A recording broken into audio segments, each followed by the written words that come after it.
guys. Welcome to the Nemaha Valley Outdoors podcast. I'm your host, Ben Doeden. This is going to be the first episode and hopefully a long line of episodes. I wanted to do an opening episode, kind of introduce myself, who I am. Um, I I got my start in hunting and fishing at a very, very early age. I was fishing before I could really walk. I was out on the water, and hunting was just a few years later. I remember I remember my first rifle. I want to say it was my 8th birthday. Dad had bought me a 22 single shot. It was Savage. It was the youth model that they had at the time. And it had this little peep sight on it with a little bead at the end. You had to line that up, and okay, there's your pull the trigger now, you're going to hit your target. For most people, not for me. We had just found out actually that I needed glasses. I needed my vision to be corrected, so I was nearsighted. And so going out hunting, I started out in squirrels. So for my first squirrel, I had the hardest time in the world hitting the damn thing. I couldn't line up the bead with the peep sight because I couldn't see through the peep sight. I blew through almost a whole box of Winchesters, I remember. And Dad got to the point, what is wrong? Like, why can you not shoot? Because I can't see. I can't see through this peep sight. And no, you can see through it. So he grabs it and looks down it. Oh, well, maybe you can't. And I ended up getting a scope for that rifle that day. That was a great birthday. So it started out with squirrels as far as hunting goes, and then into rabbits. The next step was turkeys, and I had a hard time capitalizing with turkeys, honestly. It wasn't my thing. It wasn't my thing at the time. And then it was on to deer. I got my first deer before I got my first turkey, and I started turkey hunting before I started deer hunting. So make that make sense. My first deer, it was with a bow. I remember it was a Friday night. We drove out to the farm, got down, got set up, and I had realized I don't have my release. I don't know where it is. It was either in the car or at home. Either way, I didn't have one. Dad says, well, just use your fingers. We had walkie-talkies so we could communicate back and forth at the time. And he's probably 15 yards in another tree down the line from me. These were 2 single-man stands we had. Okay, I'll use my fingers. We'll see how that goes. Well, give it a little time, and here comes a doe walking in.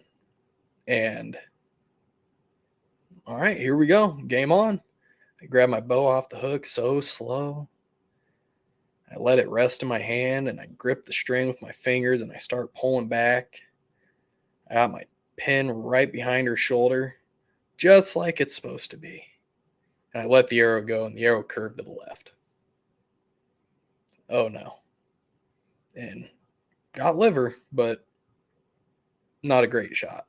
It's like, well, that was a fluke. I've never done that before. That's a whole new experience. About 15 minutes later, here comes another doe.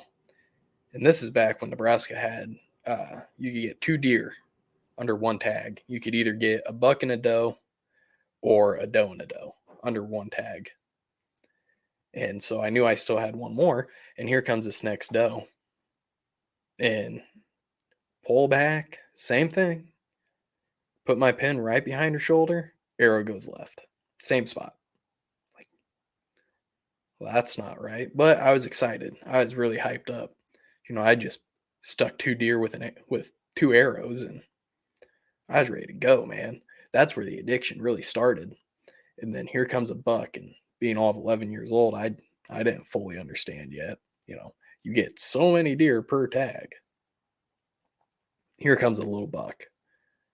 And I pull back on that, and I catch Dad out of the corner of my eye, waving his arms. No, no, stop. You are out of tags, Ben. Said, all right.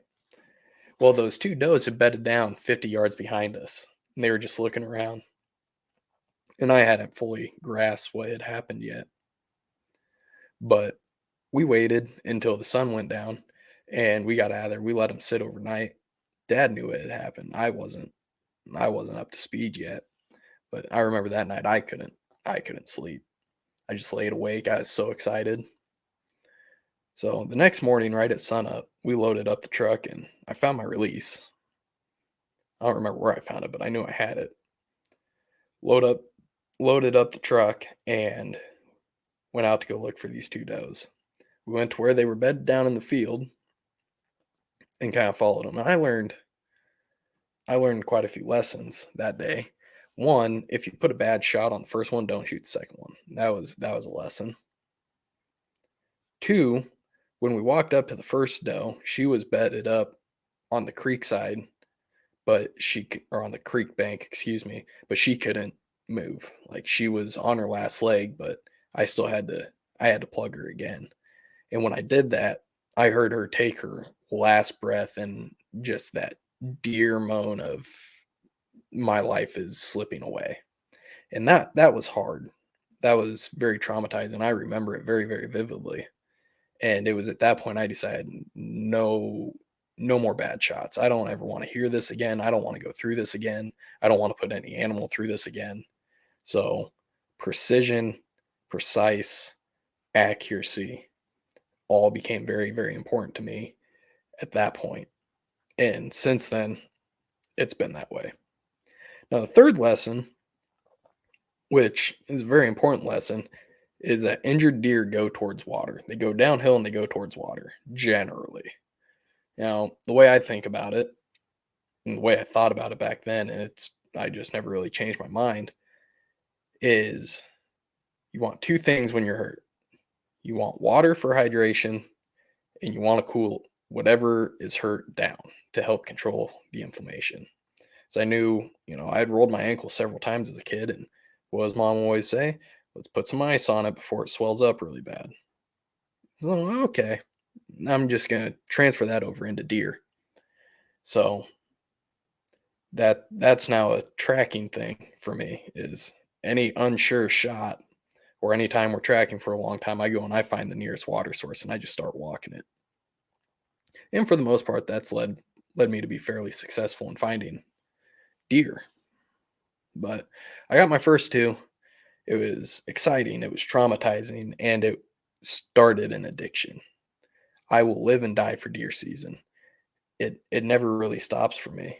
I'm always thinking about it. I'm always preparing for it. Anything I can do to optimize my season and my chances, I'm going to do everything in my power. Always learning how to pattern, how to track better, how to understand body language of the animal better. That's just it never really stops for me. And that all started from that day when dad had me out in the woods. So shout out dad for giving me a lifelong addiction. But Nemaha Valley Outdoors, where that idea has always been, it was always kind of a thought in the back of my head. How cool would it be to make my own hunting videos and be able to share it with people and be able to put it out there? Well, where it started was deer season in 2020.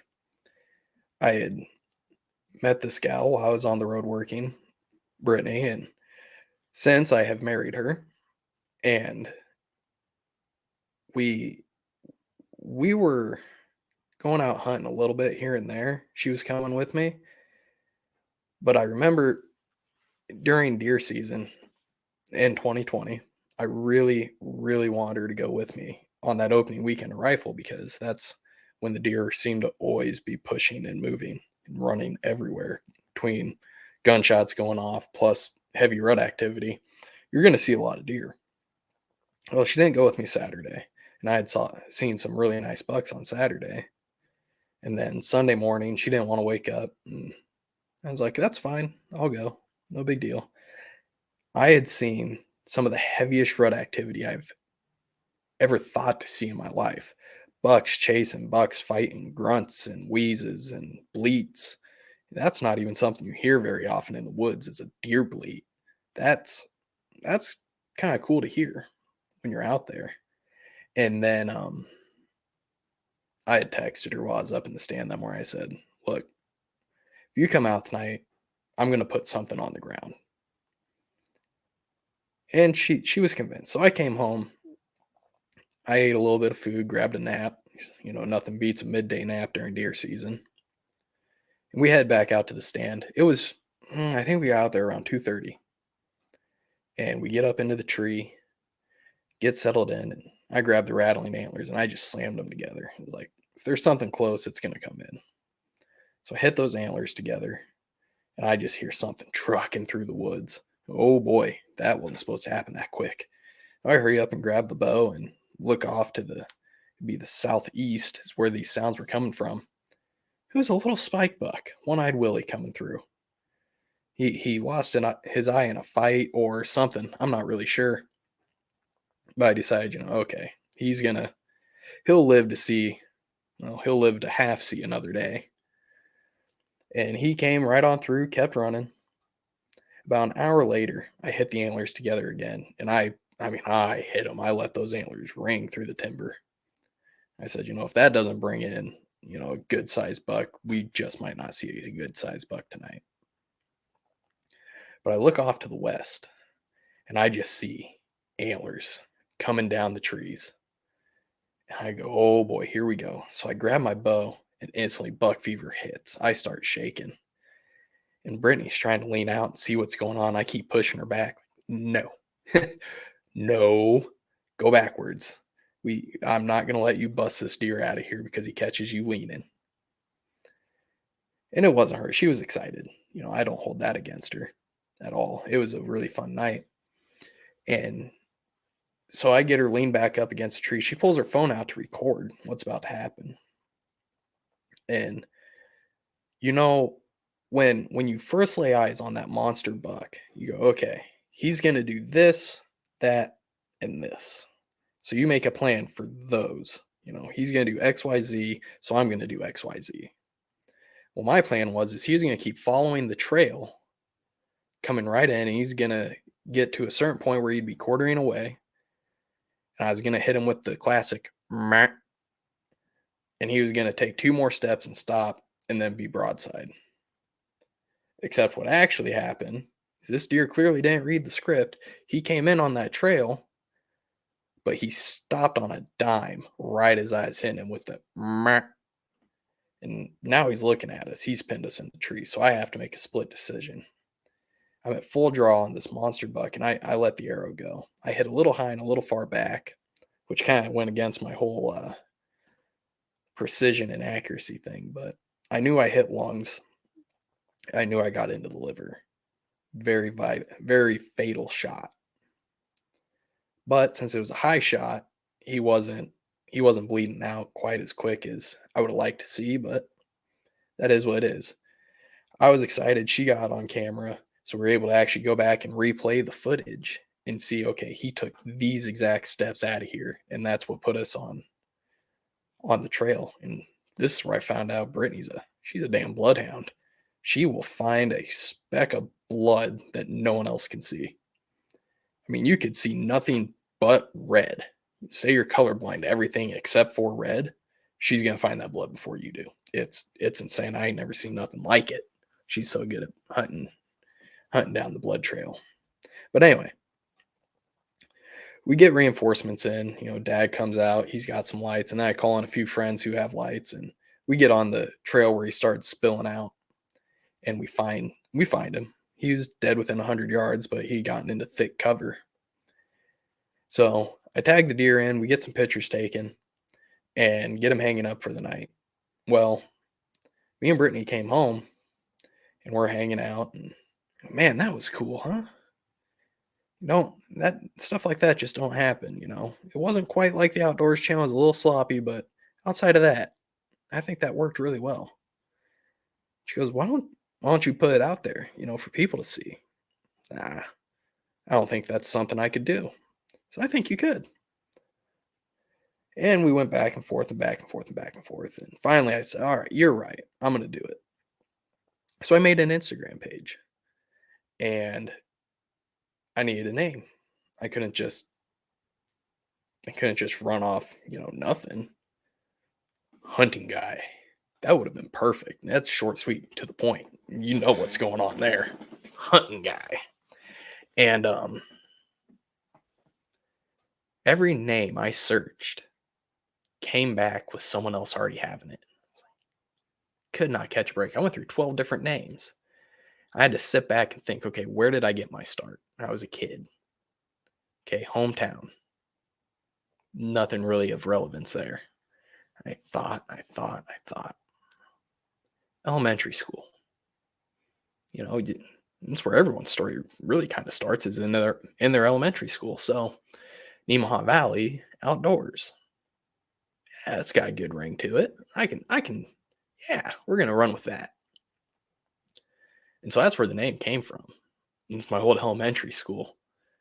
And since I figured out, Nemaha Valley is like an actual thing, like it's an actual reference point to the Nemaha River, which that's pretty cool. So it it hung out on Instagram for quite a while, not really ever gaining any traction. And I ended up, I had to go on the road for work for a few months, and I was out in Scottsbluff, Nebraska working, and I had downloaded TikTok, but I didn't make my own. And I was just scrolling and scrolling and scrolling. You know what? I think I can do this. I can definitely do this. So I made a TikTok of it, kind of help sharing my experiences, and maybe teach some things, some different tricks that I've learned, make content to entertain people too. And that grew fairly quickly, which was really exciting to me. And that really gave me that extra little oomph to say, this is what I'm going to keep doing and doing and doing. And so I did. I ended up starting a Facebook page too. And that was friends and family, for a long time. And then what ended up happening is Instagram and Facebook both decided to have them, and they released what they call Reels. It's basically just TikTok light. So I started posting to that, and the pages kept growing and growing and growing. And it got to a point where I started meeting a lot of cool people in the industry and talking to a lot of cool people, brands linking up and everything. And it's turned into quite the experience. Honestly, just the plethora of knowledge that you can gain from everyone else in the world. And so I've really enjoyed that. Um, and it's actually led me into starting this podcast. This podcast, kind of where I'm seeing it going, is I want to be able to swap stories with different hunters and back and forth with tips and tricks.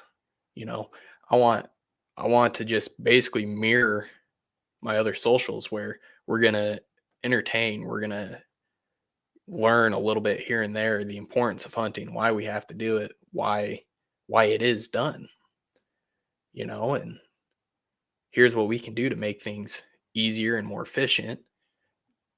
And that's really kind of where I'm seeing it going. It's not just going to be me talking about different topics every single time. I'll bring in guests, and they'll have things to do that I never would have thought of doing.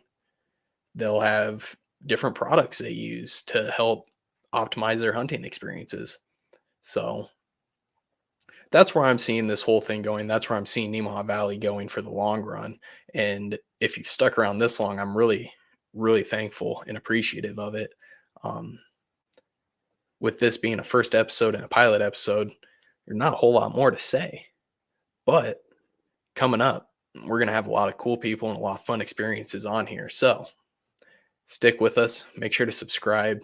And I didn't just talk about all those socials just for the fun of it. Go give those a follow, and you'll see a lot more content of everything going on. So thanks guys for listening. If you're on YouTube, thanks for watching. And we're gonna make this thing work.